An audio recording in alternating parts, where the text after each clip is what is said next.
The second case study I wanted to highlight kind of has a foot in both worlds. It actually started off as a company directly asserting its patents and then turned into a divestiture. This one is not as public as Calibri, so I'll have to keep the names anonymous here, but maybe someday we'll be able to talk about the players here too. But essentially a large household name corporation that you'd recognize with a respected patent portfolio had been litigating some of its patents against a range of infringers for some time.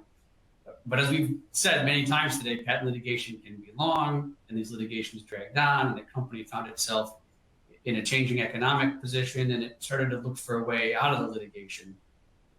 The trick, though, is that the company is a frequent licensor of its patent portfolio, and so it couldn't afford, reputationally couldn't afford, to let the infringers off for lowball settlements and just walk away from this litigation. So it needed to see these litigations driven to successful completion, in part for its other licensing campaigns and counterparties, and so that nobody got the wrong idea that holding out would be rewarded.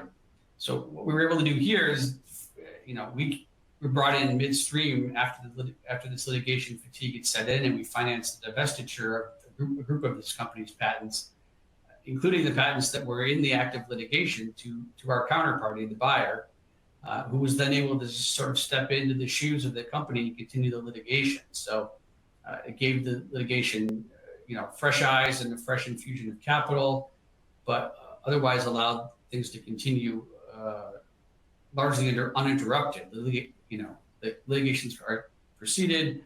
The company was able to achieve its goals of seeing its IP enforced, even if they weren't the ones enforcing it. We